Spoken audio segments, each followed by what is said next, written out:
Welcome to my podcast, Shaping Your Journey. My name is Aldo Mazza, percussionist, drummer, and artistic director of Kosa Music. I invite you to listen in to conversations with friends, artists, and professionals and experts in the music world. Today, we have the pleasure of having a great old friend, a great drummer, was a member of the great Canadian band April Wine. Please help me welcome Mr. Jerry Mercer. Jerry, how are you? Doing fine, Aldo. Doing great. Great stuff. The theme of this whole conversation is shaping your journey, and of course that has many. It could have many different meanings. So before I ask you specific questions, tell us a little bit about like your journey, where you started, how you started, kind of the origins, so we look at that, your journey a little bit. And yeah. Excuse me, I'm just trying to keep my cat off the keyboard. We can have the cat talk too she later. Runs the house. Anyway, yes, when I was about 15, 16, I got into an amateur group, a variety show, and I was a singer. And I sang 3 or 4 songs in the show, and that was fine. And at one point when we were in Newfoundland doing some shows on American air bases, I knew that the band was going to leave in order to join the unions. They wanted to turn pro, the band that was back in the show. And I announced to myself, bingo, I'm going to play drums for this show. The next time this show goes on stage, I'm going to be sitting at drums. And I went out and bought a cheap drum set. $50. And the next time we convened for a rehearsal, I was on drums sitting on stage, and they're looking at me like, what are you doing here? I said, well, let's see how it goes. I knew all the music. I knew all the artists on stage. I knew everything about the show. I'd been in it for 2 years. So it was just a matter of accommodating it on drums. And I had played drums when I was 14 in a marching band in the Air Cadets. So that was the extent of my stick experience at the time. But I just understood what the purpose of the drums were. It made sense to me. So it wasn't, a huge leap. They didn't fire me. I managed to last another year or two. And by then I was getting good enough to go get gigs outside. Turn pro. Right. I had to leave the show. Were you living in Newfoundland at the time? No, I was traveling with the show to Newfoundland. Okay. But of course, all my roots, both mother and father, are from Newfoundland. And I'm very proud of my Newfoundland roots because both of my grandfathers rather, were musical. My mother's father couldn't abide out of tuneness, and he played, I think, accordion and violin, fiddle probably, and my father's father taught his guys, my dad and his brother, had a step dance, and they were champion step dancers in their areas. So consequently, I didn't learn to dance, but playing drums just sort of was a natural extension of what I'd grown up watching him do with his feet. Whoop, you wait there. And it was not a big leap as far as I was concerned. It was quite a natural progression. And I never took lessons, but I just loved to play. So I'd haul my drums up 2 or 3 flights of stairs just to jam with people in those days. And there it was. And when did you start playing in Montreal professionally? Well, by the time I was 21, I joined a French group called the Firebirds. And they were very popular in Montreal. And we worked steadily. We had a gig up in St. Canute in Laurentian, the Southern Laurentians, every Friday, Saturday, and Sunday. And Thursday night, we played in Mercer, across the bridge. So, when I joined the band, they were already working 4 nights a week. So right away, we were into it full time. And when you're playing that often, you get tight quick. Yeah, so it was good. Now it makes a difference playing a lot. Eventually, I hooked up with Trevor, and we formed the Soul Brothers, and we're saying Trevor Payne for those Trevor of us. Payne, yeah. Yes. Now Dr. Payne. Dr. Payne. But at the time, we were playing R&B in all clubs together. We were probably one of the hardest working bands in town. Out of that, we formed the Triangle, which then morphed into Mash McCann, and we had a hit record. That's kind of launched everything. Let me just intervene there. I remember as a kid in Ottawa watching Mash McCann. I mean, I used to go and see every band I could when I was there. Yeah. And I was in the very front. And Trevor was playing. Was he playing keyboard? The organ? No. Who was Trevor playing? played organ on some things, and Pierre would play saxophone or flute. But other times, Pierre would be playing organ, and Trevor would just be out front. Okay, because it was. I think it was around that time when you had that hit, "As Days Go By," right? Oh, okay. Well, as the years go by, years go by, right? That was with Mash McCann. By then, Trevor wasn't with us anymore. Oh, okay. And Brian Edwards was doing the lead singing for Mash McCann in those days. No, because I remember watching that band, and it was. I mean, the band was amazing, and the song, of course, was a big hit with all. Yeah. Internationally. Well, right? It's funny how things happen. The record company sent us to New York to do the recording. We had a New York producer, Peter Jackson, who was very slick and used to doing R&B, and he didn't like As the Years Go By at all. He thought that was about the squarest tune in the land. And I can understand him being a black man, why he would think that about As the Years Go By. But it was one of our originals, okay? And so we believed in all of our originals, and we fought like hell to put them on the record. And he basically said, all right, you're going to go out and get a shot. You're going to get one or two tries through the thing, and if you don't get it, that's it, blown it off. So we went out and got about 3/4 of the way through when they stopped us in the control room for some technical reason. And then we counted it in again and went top to bottom, and that was the track, and that was it. They didn't spend any time on it. They didn't really work too hard on it, but somehow the magic was in the tracks and it caught on. That's what launched us onto the Festival Express and so many other things. Oh, what was that Festival Express? That whole project. Well, that was marvelous. That was right after the Woodstock concert in '69. So this was 1971. And their idea was to take all the artists and put them on a train and travel across the country. And because Mash McCann's hit tune was number 1 or 2 in each city across Canada that they were going to travel, Montreal, Toronto, Calgary, Winnipeg, Calgary, and Vancouver. So that was our ticket to join this festival. It had Janis Joplin and the band and Delaney and Bonnie Bramlett and the Grateful Dead, and just, it was loaded. Ian and Sylvia and the Great Speckled Bird, Sha-Na-Na. Wow. Everybody was on that train, and it was an absolute ball. I mean, we'd load the drums in after a show at night, and the jamming would start. Before the train would pull out of the station, the jamming would start. And we had Mickey Hart's drum set up. And I'd be sitting at the drums and look down the bench, and there's Leslie West from Mountain, and there's, just a row of top-notch guitar players, and they're just jamming and riffing and having fun. It was such a ball. And the Janis Joplin and Bonnie Bramlett were old friends.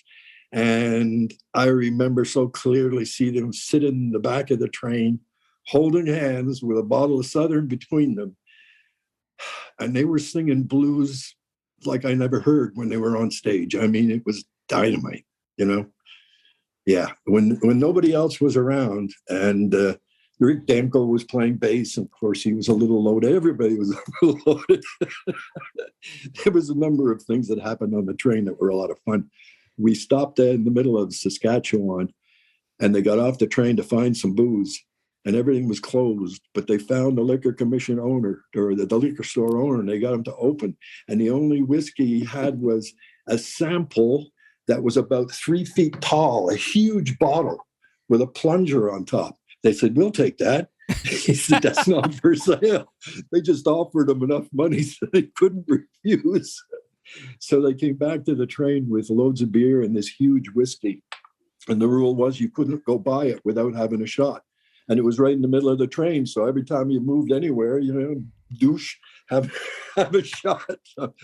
So it meant for a good night. It's a lot of fun. How long did that whole train thing last? It only lasted about 8 days, and everybody, I mean, they lost money because the crowd crashed the gate in Toronto, and it caused difficulties for ticket sales down the road. But the people who set it up didn't hold back a nickel. They treated us first class all the way, all the time, and they were losing money. And so everybody on the train said to them, if you want to do this again and try and get your money back, we'll do it for free. I mean, everybody from Janis Joplin on down was ready to commit to doing it for free just so they could get their money back, because the experience was awesome. I mean, you're on a train and there's nothing but musicians, and the singing and the playing and the fun and you can't buy that. And I just consider myself blessed to have been a part of it. I'm just curious, Jerry. Did anybody film any of that? Yes, the whole thing was filmed. They had 70 odd hours of film, and because I guess they lost so much money, it got wrapped up in litigation. So the tapes, instead of getting put into a film, was supposed to be like a Woodstock film, but instead of that, it came out in the late 90s, I guess, or in the early 2000s, and they went around and interviewed the survivors, like myself and Ray Blake and other people who were still around, because by then a number of people had died. And so then they interspersed these new interviews, split screen with the actual footage from the train. And I thought it was quite well done. He had to make a lot of choices, and there was a lot of footage that was, I guess, spoiled. I never saw a performance of, for example, Delaney and Bonnie Bramlett, their whole band on stage. And they were an awesome Southern rock group. I mean, as good as anybody, But I saw them on the train doing the jams, but never saw their group on stage. So somehow they had to pick and choose what they wanted to put in there. And Mash McCann didn't have the song As the Years Go By in the main part of the film. That's strange. They used a song we played as an encore, which was a jazz tune called Song for My Father. And it was an instrumental even. And we just jammed the hell out of that. And that was our encore. And that's what made it into the show. It just felt awesome. And when I actually heard, because they did include it when you got the disc, they included As the Years Go By as an extra. And when I saw it, I realized that it was not bad, but it wasn't nearly as exciting as a song from my father. Just on a feel basis. I mean, when the track started up, it was sizzling. And I'm sitting in the theater and I immediately feel this feeling. And wow, this is cool. I didn't know it was us. Because we'd only played that song as an encore. It's not something we played on a regular basis. So I didn't even realize it was the intro setting up. And it was just that doom, doom, doom, doom, doom, and it was just cooking in the pocket. And then the melodies came in. I was like, I understood. I understood how come that made it in, and the other song didn't. And then from there, Mash McCann lasted how long after that?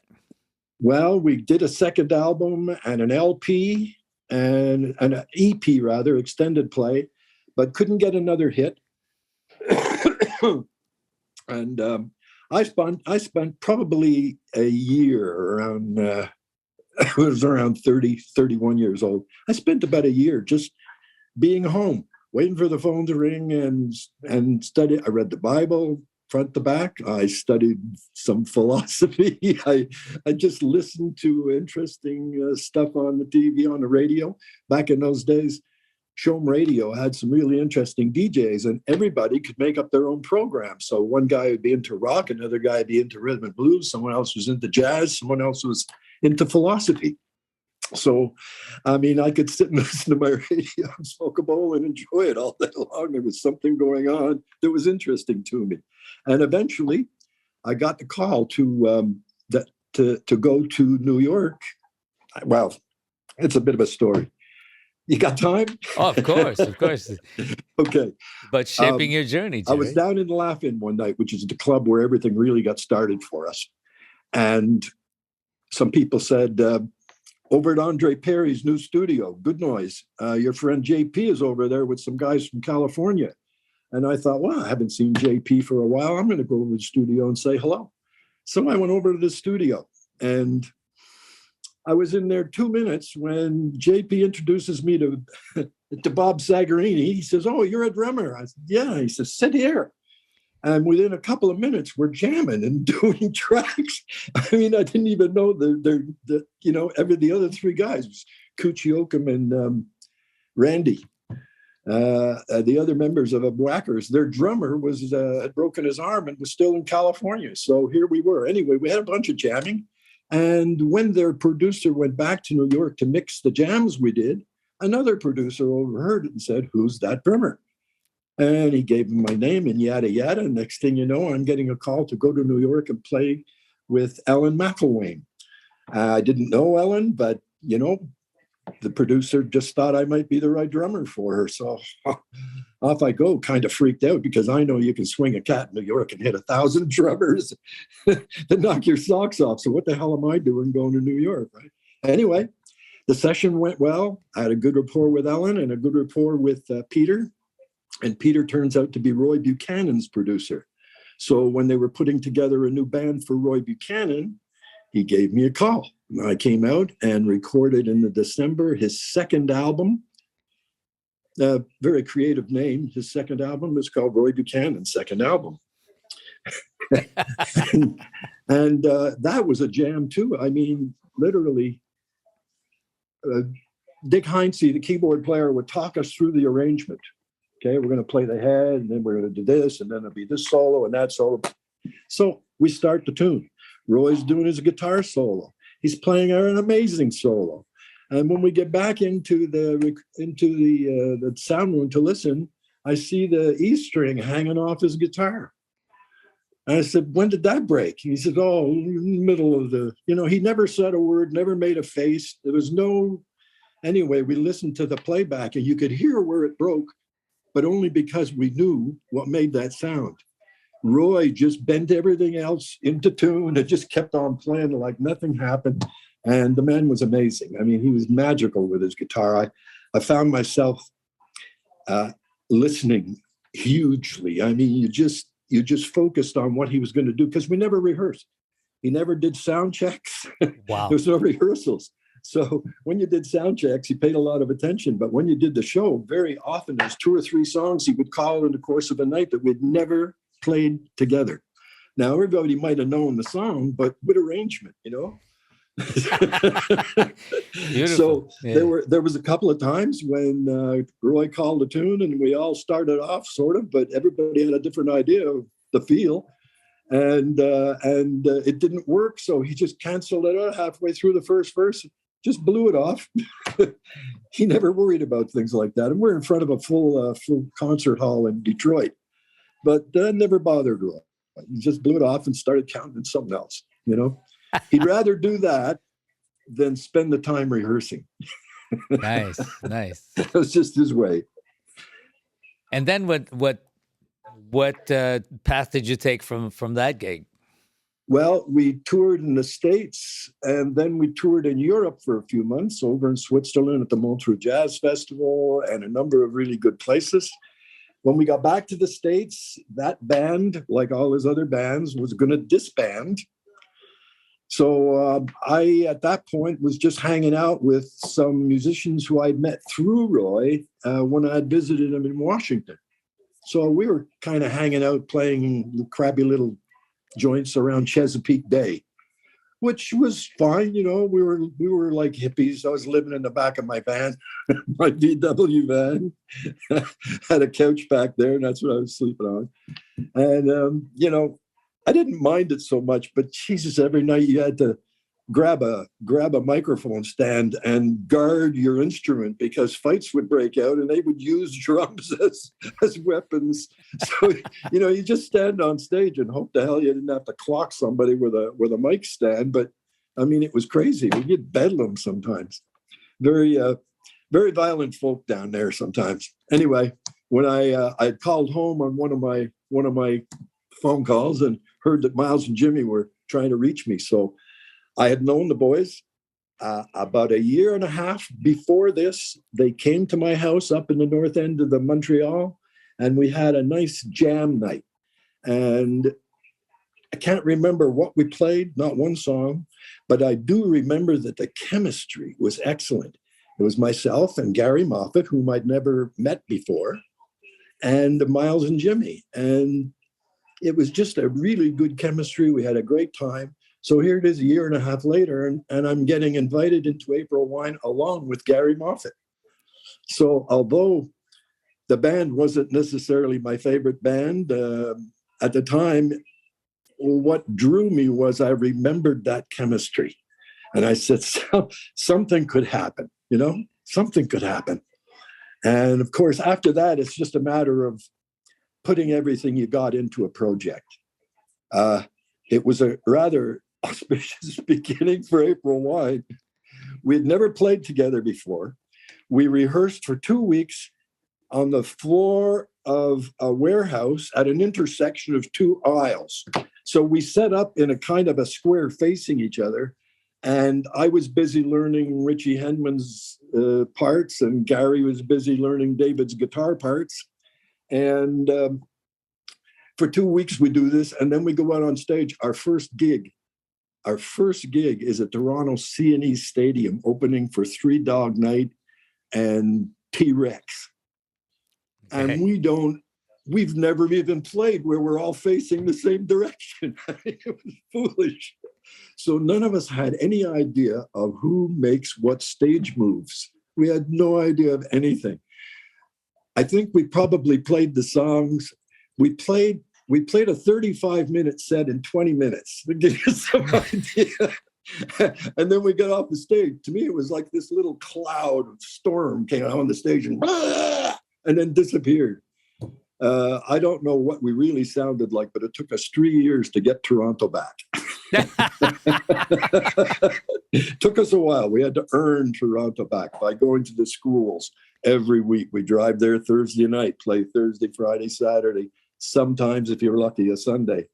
Every weekend we did that. And that's what eventually earned us that market back. And from there on, everything grew. I remember you played in Ottawa. Were you in the band? I remember seeing the April Wine in some arena. It was one of those. Remember those arena concerts? So there used to be like 4 or 5 bands, and at the time they were announced as a band from Nova Scotia or something like that, or from the East Coast, or was it? Or were they always based in Montreal? April Wine started off in Dartmouth, Nova Scotia. That's where the 4 boys came from. David and Richie, the Henman brothers, and Jim Henman, who was a cousin who played bass, and Miles Goodwin. And that's where they hooked up and began the band. Okay. And when they came to Montreal, they arrived in Montreal and they pulled up to the RCA, I don't know, it's a warehouse or something up in Ville-Saint-Laurent, and they were looking for a recording contract. Talk about green, eh? We were all so green and naive at the time. We didn't have a clue about how the business worked or any of those things. It wasn't important. As long as we were on stage playing, it was cool. Nice. I But remember, we learned a few screwings and you learned. but I think it was around that time that I was playing in a band in Ottawa, in one of those what do you call it, gigs where you have like 7, 8 bands playing, and our agent sent us to play in Saint Jerome, and we were playing before you. You were the feature band, and I was in a band called Picture back then, and I think Major Hoople's Boarding House. It's all coming back now. Major Hoople's Boarding House was on that. That's And right. a number of other bands. And I remember this, that this is fun. That's how I met you. Well, I met you. I mean, I knew of you, and because your management said Jerry Mercer's drums are not here. Can April Wine use your drums? But it So was wasn't I with still with Mash McCann then, or was it? I think I was it was Mash with Mash McCann? McCann. Oh, I think it was oh, Mash McCann at that time. oh! You were right. Absolutely right. Yeah, Yes, you were with yeah, Mash McCann when you did that. Yes, yes, yeah. yes. Because I know with April Wine, by the time we got organized with Wine, my stuff would have never got left behind. But in those days with Mash McCann, we were still flying by the seat of our pants, and sometimes shit happened. But then with April Wine, I mean, there were a lot of original songs. The guys were writing a lot, and you had some hits pretty much immediately, right? Or I should say, immediately, uh, relatively speaking. yes, they had a local hit, and then they had Could Have Been a Lady, and Drop Your Guns and Could Have Been a Lady. And both of those got a fair amount of play. The difficulty was neither the band nor the management nor the record company, because they started the record company for everyone. So they were green too. And it was all the same folk. It was a very in-house setup, the record company, the management, and the band. And oh my God, what was I going to say? Well, with Ask April that Wine, question again. well, the April Wine, those first songs, as the years go by, Right. Yeah. Yeah. The band wasn't ready. I mean, they had crossed the country, they had done a tour, but they weren't getting calls back for rebooking and rebooking. There was no, you know what I mean? right? It was a good start, but nobody was ready, and they didn't understand how to fully promote everything. So when Gary and I joined the band, the chemistry changed. And the very first song, I joined April Wine when we were in the middle of, they were in the middle of the third album, which is the Electric Jewels album. And the first four or so songs on the album were recorded by the original group with the Henmans, except Jimmy Clench by then was playing bass. And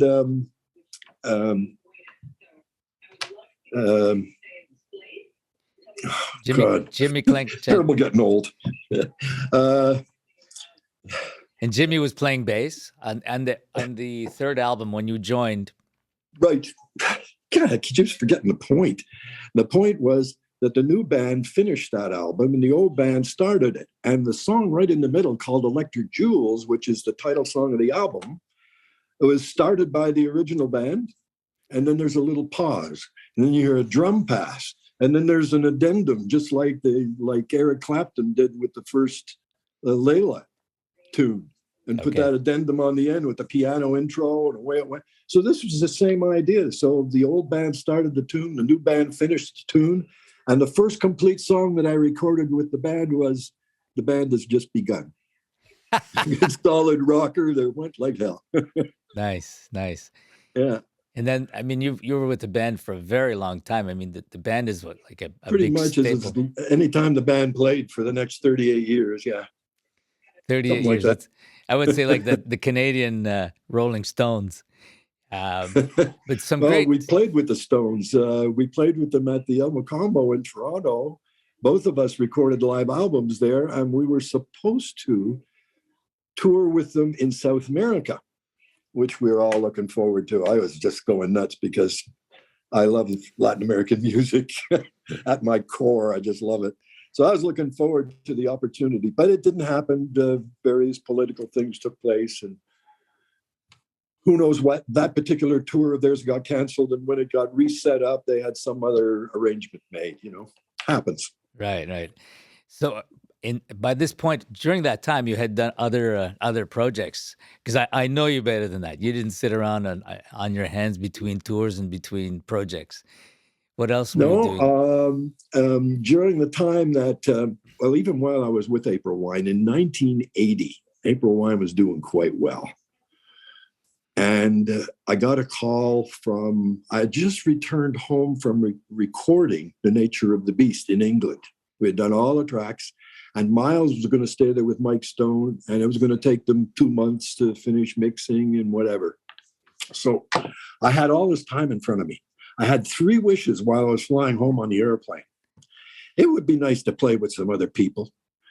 And my wife was French, and it would be nice to speak French better to her parents who were unilingual French. I wanted to get better at it. And it would be fun to travel other than being with April Wine, just, for a difference. Anyway, I get home on Monday. On Wednesday afternoon, I get a call from Offenbach, whom I had never met. I'd seen Jerry Boulez play in the Esquire Show Bar once. I knew Colin the Blues from hearing it on the radio. That was about all I knew about Offenbach. Yes. Anyway, on Wednesday, I get a call that they're desperate. Their drummer had gotten sick, ended up in the hospital. And on Thursday night, they got a live radio broadcast from the Palais de Glace in Paris, and they don't have a drummer. And this is Wednesday. So they were a little nervous. They'd been calling all kinds of people, and either the drummers that they knew back home didn't have a passport, or else they had playing commitments and couldn't leave. There was always something wrong. So finally, in desperation, they called me. And I thought about it for all of 2 seconds. I never consulted the band. I never consulted my manager. I never consulted anybody. As far as I was concerned, my life was my own for the next couple of months. So 3 hours after I got the call, I was meeting him at the airport, and he hands me 2 cassette tapes, and there's an hour and a half music on each tape. And I said, "So what are the songs that are in the show?" He said, "I have no idea." So it's a 6-hour flight. I listened to the 3 hours twice, not knowing what I need to pick out of there, and it's all French. I get to Paris. I'm a bag of toys because I haven't slept. And they take me to the apartment. I sleep for about 3 hours outside. And then we're back to sound check, where I now have to learn the entire hour and a half show. Well, we worked hard for the afternoon, and it was kind of fun, but I knew it was a mishmash of stuff in my head. Nothing's written down. And if it was in English, I'd have a better chance. But being in French, I couldn't relate to the songs the same way. Anyway, there were a couple of tunes that got counted in, like Deux Autres Bières, which is a really funky tune. I love it. But this is the first time I ever played it. And they counted it in, and it's got an intro with these da-da-da-da, da-da-da-da, da-da-da-da, and then it moves on from there. I totally forgot this, and I started into some kind of a shuffle thing. It's totally wrong. Anyway, we stopped it and restarted it, because once I heard what they were doing, I realized what song it was. And we just continued, because I told them before the show started, I said, "Guys, it's not going to be perfect, but if we don't freak out, we'll have fun." Basically that was it. Yeah. Because there was no way it was going to be perfect. We just weren't prepared enough to hit that ball, but it was fun. And we pulled it off. And every night I would keep my little cassette recorder beside my drums, where I could record the show. Now, my drums were way too loud, of course, but I wasn't interested in what it sounded like. I was interested in picking out errors. So every night I'd listen to the show, and I'd pick out all the little things where I stumbled or where I wasn't sure. And I'd listen to it all complete before I'd go to bed, while it was all fresh in my mind. And I'd make adjustments in my mind. And the next night the show would be better. And then I'd listen again. And the next night the show would be better. And it just got tuned up really quick. And the show, they recorded it just a week and a half later. It sounded like we'd been together forever. The tunes were sounding good. Everything was going good. As a matter of fact, John found the recording just a couple of years ago, and I believe he re-released it. Really? That same recording? Yeah. He said he listened to it. It was good enough that he thought, so he put it out there. Nice. Well, John, it was John who had called me to play on your album that you did with the Buzz Band, right? Uh-huh. Right. Yeah, John, that was John's project. Yeah, that was he wrote all the tunes for that, and that was a fun project. I mean, I was playing drums, and I had some chimes, and I had other few electronic things around me. Breen was playing bass, but he also had some Taurus pedals and a keyboard. John was playing guitar, but his guitar was a synthesizer, so he could play flute parts and saxophone parts and do horn, big band punches. It was for a trio. It was a lot of fun. No, no, for A lot sure. of And I remember he said, "Can you do some weird sounds like?" So he'd explain. So I came up with ideas. I was playing percussion on some of the tracks of that album, and I remember once. Now it just came to me. I took a gong and I dipped it in water to go those kinds of oh yeah. sounds all through. He says, "I want some weird sounds," and I said, "Okay." So, So you slosh it around a little bit oh when the yeah, yeah. water's No, we had fun. That was a great band. I still have the album, by the way. Yeah. well, it was a lot of fun. I had to listen. Miles kept, making snarky remarks about the buzz band for a lot of years, but it was a great group. And eventually he did listen to it and realized, yeah, it was a good group. But then I when spoke the with Miles just a little while ago, not to nice. change the subject, but No, yeah, no, no, hadn't no. I talked to mean, him for hadn't talked to him for a long time. And while I was flat on my back, I had some terrible sciatic pain for about 2 months in August and September. And he kept coming to my mind over and over. I said, why? Why is Miles popping into my head every other day like this? So I figured, well, it must be a positive reason. So eventually I called him up just to say thank you, in spite of all of the arguments and the fights we had over the years and all the crap that was said and done. I thanked him because at this point, I'm heading for my 83rd birthday. My health is good. I live in a comfortable apartment. And so I just thanked him for writing those songs. I know we all played our part in making the thing go, but bottom line is the songs. If you don't have the songs, nothing else really happens. So that's the reason why I called him. And I expected it to be a short call. First time we had talked in about 8 years. More than that, almost 11 years. 11 years. Anyway, Wow. except for when Jimmy passed, we met at the funeral parlor. Other than that, so I expected it to be a short call. We talked for about 2.5 hours. He sent me a copy of his latest tune that he wrote called "The Last Voice I Hear Be an Angel." Beautiful, weird for a song with a lyric like that to come from Miles, who was anything but a spiritually minded guy. But he took it up as a challenge. It's a beautiful song. Did a Yeah. good job with it. He's a So he's great. constantly writing. He's doing blues projects, and Nice. he's out there. He lives in Maritimes. He lives in Halifax now, Nice. which is where he started from. And he's got a lady in his life that he's happy with. And he's on a good Nice. roll. Yeah. But he is a great songwriter. I mean, that's Yeah, bar none. By that. yeah. Uh, you know, Yeah. can't take that away from him. And he could be brutal with his own tunes. I mean, he'd bring in a song and we'd start learning, and here's the verse, and here's the chorus, and here's a bridge section, and then here's a solo section. And we'd work and work and work, and he wouldn't be satisfied, and we're not quite sure, and things didn't flow. And he'd go home and come back with it the next day and say, okay, the chorus is now going to be the verse. And the bridge is still good, and here's a new verse part. He would just rip things out and tear it apart and switch things around, and he could do it brutally to his own tunes or somebody else's. It just, that was one of his skills, just being able to do that. You got to be able to really step aside from yourself to be able to critique your own work like that. But he could. Yeah.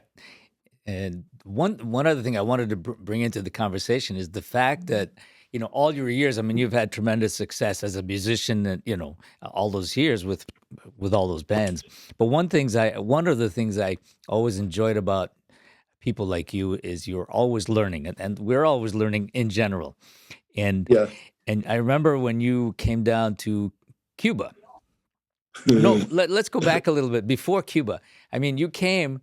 This was it kind of blew my mind that you came to the COSA percussion workshops as a student, as a participant, and I mean Absolutely. and then we designed it to be an interactive thing between artists and participants. People come there to just share, and of course, people who are just beginning, even total beginners, be with the top people around. But the fact that you came and just to learn with the people who were there, and that was amazing. when it comes to when it comes to Latin music, I really I had some ideas, but none of them were authentic. None of them were based on original knowledge of how those rhythms are created. It was just a bunch of assorted things that I put together that was fun to play, and I could gallop along like that. But going to Cuba and learning the real patterns, the proper cascada patterns, and seeing how these things fit together, how the timbali players and working with the swing guy who's playing bongos and gobel, and how that works with the drums and the conga drums, and the way everything fits together. The bass players and the keyboard players in Cuba just blow my mind. They're such complete musicians. I mean, yeah, no matter what instrument they play, they have knowledge of many others, and they know all of the parts of the other instruments. They don't play them, but they know their music so well. I was most impressed when you took me to Cuba and allowed me to go. You had set it up so that we could visit kids in school. I still remember like it was yesterday, uh, visiting the little 6 and 7-year-olds, and they'd stop in the middle of the hallway, and you'd talk to them, and they asked them what lesson they'd learned, and they put down their cases and took out their violins and played for us. Little kids don't do that normally. They're shy or whatever, but these little kids, man, they just love their music. When you walk up and down the halls of the school, it was quiet. You'd hear the teachers talking. You didn't hear back talk. You didn't hear, bullshit going on. And then we went to a high school, and it was the same thing. If you remember, we were going to watch a timbali contest. The students were all stepping up on timbali. We had to squeeze our way into the gymnasium where this event was being taken place. I mean, squeeze in single file, and we could barely all get in there. And each timbali player would go up. There was a keyboard player and a bass player, and they would play for 30 seconds together and get him started. And then he would rip, and they'd give him whatever background he wanted. And he'd play for a minute, 2 minutes, and then come off. Everybody would stand on their feet and give him as much praise and encouragement. It's a competition, but everybody got the same kind of love and energy from the audience. They were just like so into it. And the same thing, you walk up and down the hall during school hours, you don't hear anything except people talking, people listening. I was very impressed, very impressed. Thought Cuba was miles ahead of us when it came to that kind of stuff. Miles. Yeah, and musically, I mean, we can talk about it too. Yeah. For forever. I mean, and you came to Cuba with us a number of times, not just once. So, and it was really fun for me to have you on those trips, because every single trip is, of course, different, and the experience. I mean, exchanging with these people. I think the one where we landed during the hurricane. Back up a little. Amazing. Before we landed, though, you and I were having an existential conversation about spirituality and all kinds of things. And there was a big storm. And then we both saw... And I saw the lightning. We saw it, and it missed the wing by about half an inch. Oh, yeah. It was just off the right wing, not very far. I saw this bolt, and I've never been close to anything like that before. And wow, that was absolutely shocking. And then we landed in Veradero. We couldn't even land in Havana. And on the trip from Veradero to Havana, we were dodging trees and across the road and all kinds of shit blowing down everywhere.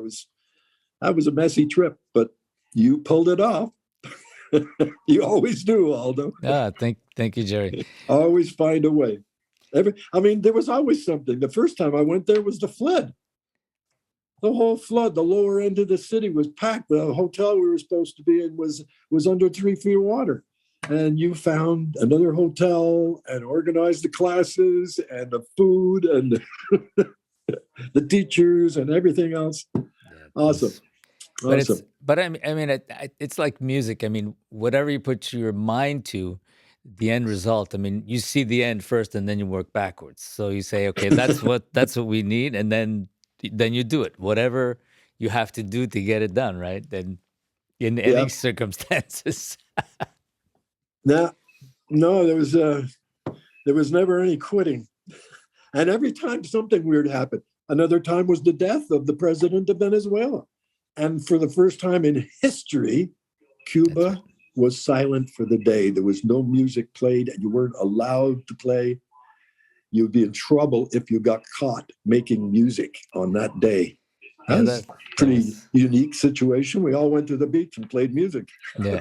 No, that was really strange because Cuba had never had that, and they didn't No, have a protocol in place. What no, happens if a head of state like that, and Chavez at the time passed away he in was their Havana? lifeline.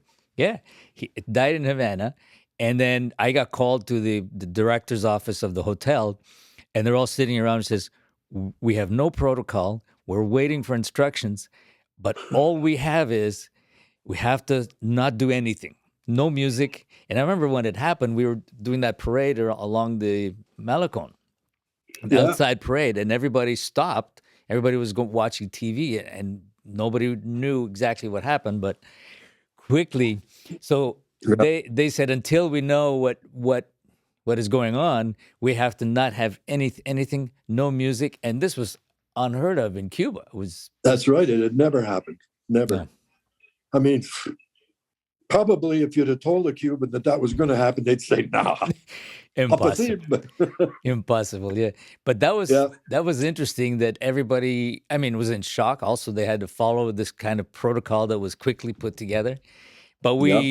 we managed to do what we had to do, and we got it done. And we played music. Well, not music. I mean, we went to the beaches and hung out. And Yeah, I was with, we kind of broke up in groups. I was with my son, Sean, and a couple of his buddies. And so we ended up having a conga drum or two with us. And, we hung out at the beach. And I don't know where everybody else went, but that was a pretty interesting day, different kind of a day. yeah, That's the first day I think in the times I went to Cuba, it's the only day I ever spent on the beach. I was not interested in the beach. I was interested in the lessons and what was going on at night and talking and watching musicians. The beach was the last thing on my mind. right. But the interesting thing is, Jerry, you're known as a rock and pop drummer, and certainly some funk, but mainly in that genre. But you really took it on studying this other music, and made it your own. And you were there as a student, as a professional student. I mean, we're all students, of course, but it's Well, I interesting. always felt kind of weird because I never took lessons. I've talked to you about that. Um, and so when you would ask me to do clinics and stuff, I always felt kind of inadequate because I felt like I didn't know anything. I didn't realize that just the experience, just sharing life experience. It's not about musical knowledge, it's about life knowledge. And you apply that to music. And that's what makes music better. And it's not about becoming the best. It's not about competition. It's about doing what you love to do and taking it as far as you can logically take it and enjoy the process. It's not about, I got a goal and I can't be happy till I hit the goal. You may hit the goal, but why spend a lot of years not being happy? Why not enjoy the process of getting to the goal? It is possible. Uh, at this point, I'm learning to play bass. I started trying to learn it on my own, and I've always heard bass. I got great musical ears, but I never get a chance to use them as a drummer, except in arranging vocals and so forth. So now I have a chance to use my ears in a different way, and I've engaged a teacher. I never had a drum teacher, but now I got a bass teacher, and he's one of those formidable guys. I mean, Zach Colbert is in the class of Richard Roma. Okay. He's a brilliant bass player. He is a one-man band with a six-string fretless bass. You don't need anything else. I mean, he's just amazing. So I have the honor and the pleasure spending an hour with him every couple of weeks, and I really enjoy that process too. He's just one of those guys that he watches you and then he gives you a tip, and by the time you apply his one tip, you've learned 5 or 6 things from the tip. You know, I just love the process of how he teaches, and of course, I I'm a much better student now than I was in my younger years, because now I can appreciate everything. Whereas before, there was always that element of, I don't know, you're hustling to make a living, and then there's this guy's better and that guy's worse, and there's all of those kind of personal things that happen, and we judge ourselves or doubt ourselves. But I've learned that that's not the most important stuff. When you are comfortable within your own skin because you love what you're doing, you are a pleasure to be around with your fellow musicians.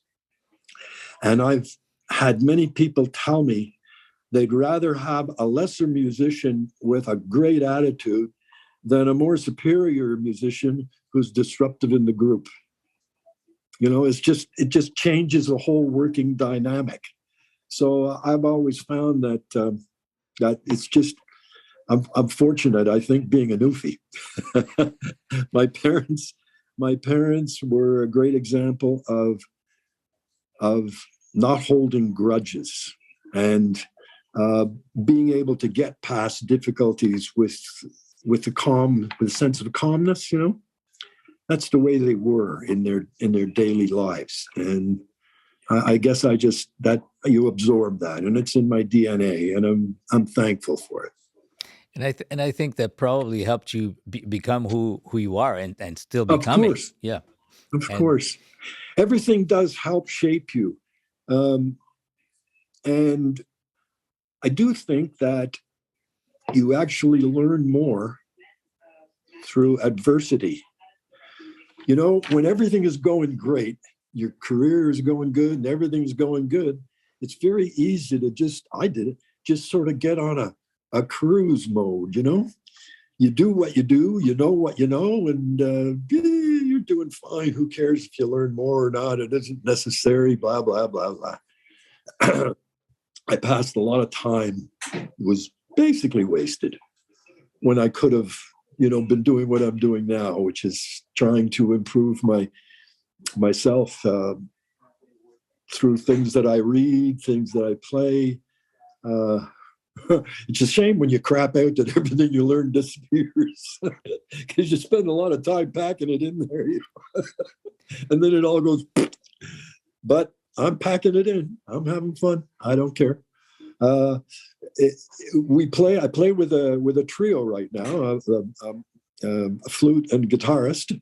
There's a conga drummer who occasionally plays with us. Really good guys. They're all jazz guys, and we play once a week together. I'm hoping that maybe by summer, if the COVID will allow, we'll be able to go out and do a few little gigs. It's fun, yeah, really enjoyable. nice. No, and the attitude, I mean, it really helps. I mean, that's, basically what we're talking about is shaping your journey, because you're really in charge.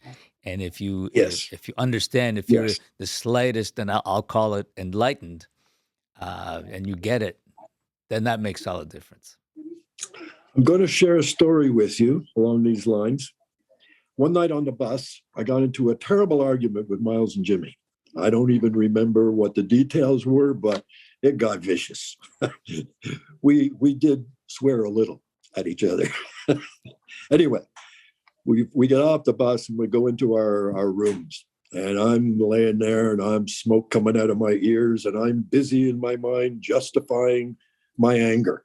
Those guys, they're wrong. I was getting eaten by ants. Ants, ANTS, automatic negative thoughts. Okay?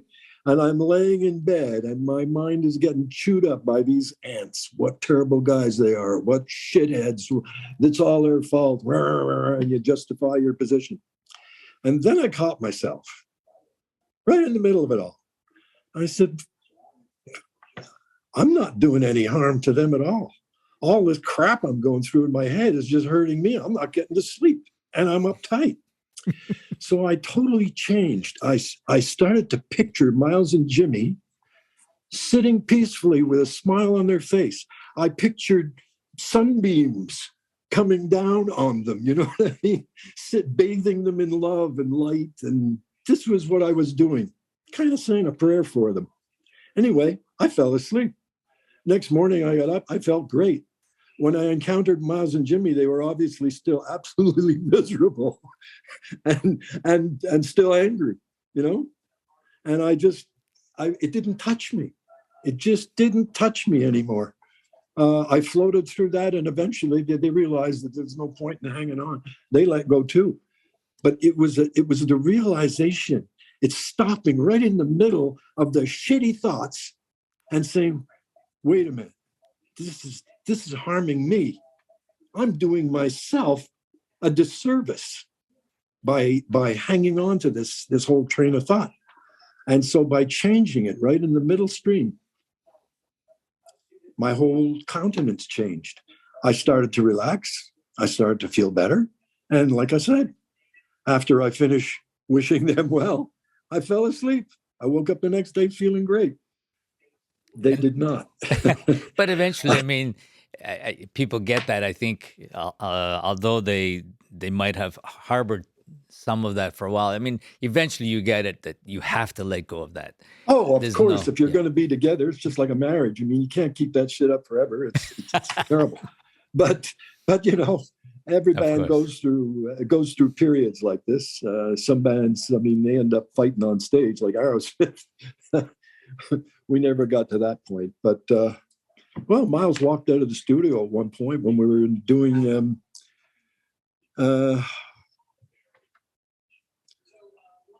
Walking Through Fire, I guess. No, what that wasn't it. Can't remember the name of the album where he walked. It was right at the end anyway. And we, you know, during that time, there was a group called Men with Hats. Men Without Hats. Men Without Hats, right. Men Without Hats. And there was another group called Men at Work. They both had hits in the day. So April Wine, what was left of us without Miles, was in the studio, and we decided to call ourselves Men Without Work.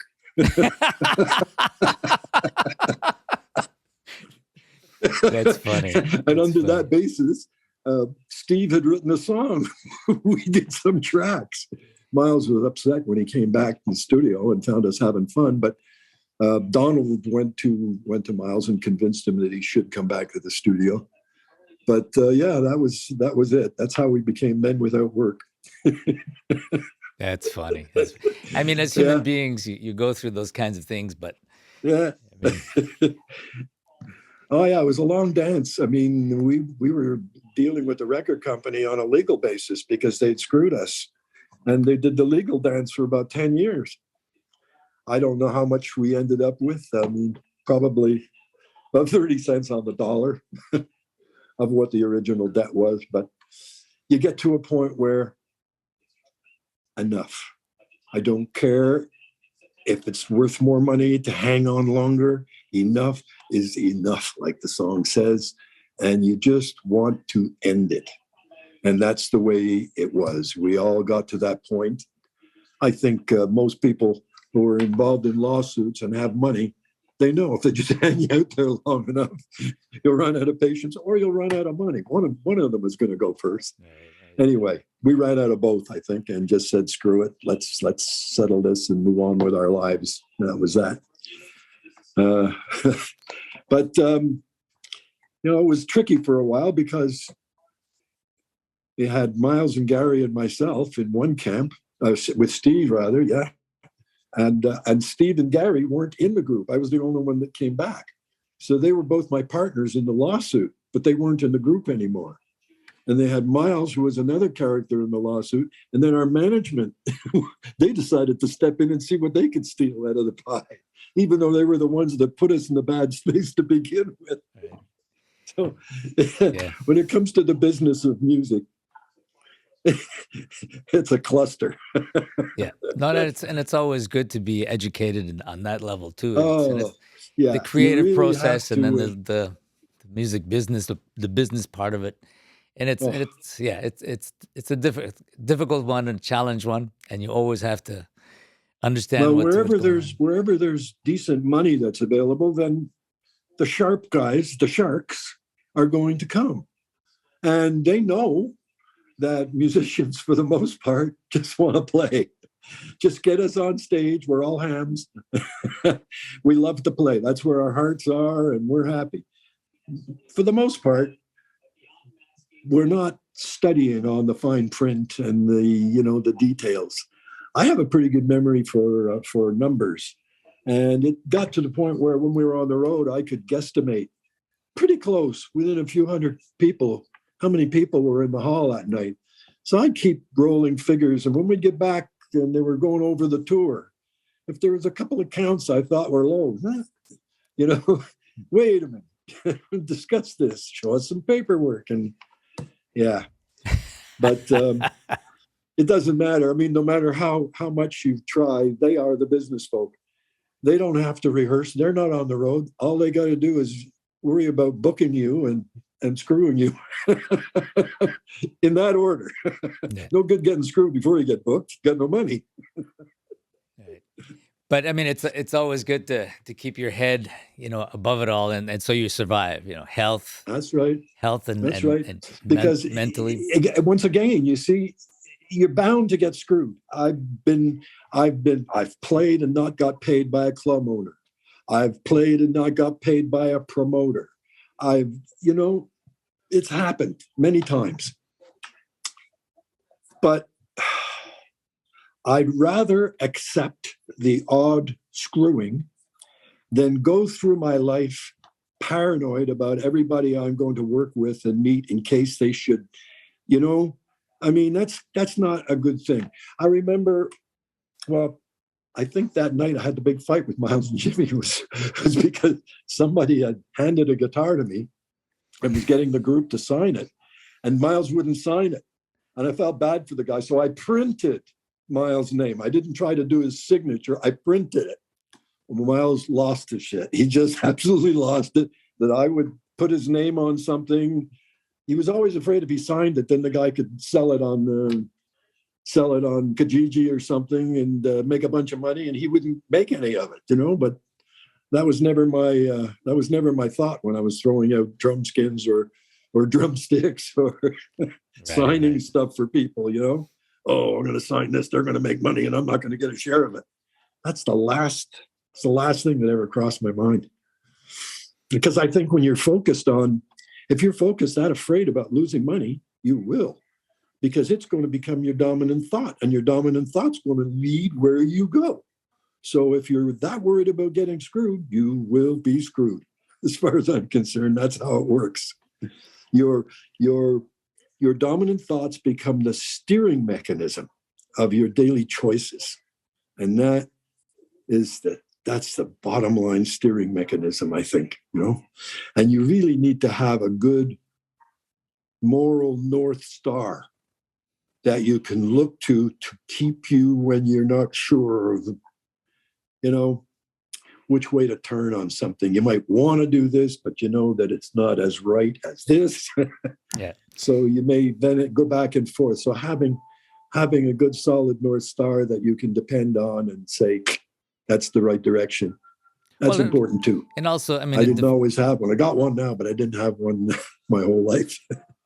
But when we're young, we don't know. That's what the statement of youth is wasted on the young. I never understood what the hell that meant until I became an old fart. And then I thought, wow, yeah. No, but it's important to establish what your moral compass is, because it defines really who you is. are, win or lose. It defines you who are you a are. good example of that. The things you've told me that you've been through, where your moral judgment has held you, your principles have guided you, and money. And I never forgot the things you told me, and I add that to my steering mechanism. That's all good experience. When you share something positive with someone you respect, that stays with you. And Yep. Thank you. No, no, thank you, Jerry. I mean, we all have things to learn, but I think that's one of the most important things. You have to It is. staying on your track and representing yourself. Who are you, and defining yourself that way, and Yeah, not I changing. think it's not an easy thing to know. Some people appear to have a fair grip on themselves at an early age. Some people never seem to have a grip on themselves, you know. So I'm just glad I've at least half woke up, and I'm thankful for what I've learned, and thankful for my attitude and what I expect to learn and what I'm going to try and learn, depending on how much time the universe gives me. Could be a day, a week, a month, could be 15 years. I don't know. That's good. Well, it's just to sum this up, it's all about shaping your journey, right, Jerry?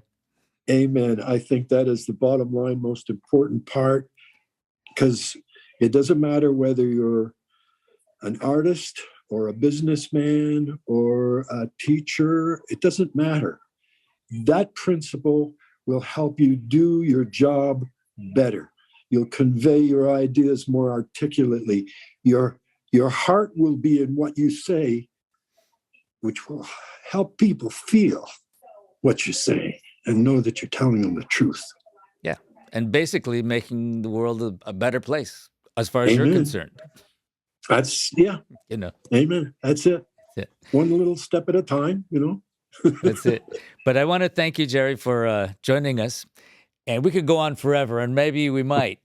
So stand by. Don't go anywhere, if you know what I mean. Well, we may do this another one when I become a better bass player. Ah, be careful what you ask for, Jerry. Yeah, yeah. I'm just happy that my health is, you know, when I got sick and I was stuck on the couch for 2 months. I couldn't sit up. I was either standing on crutches or I was laying flat on my back. So eating became a real problem. I lost about 35 pounds. Wow. Yippee! I didn't put it back on. So now I'm about 205 pounds instead of 240. I feel much better. I'm moving much better.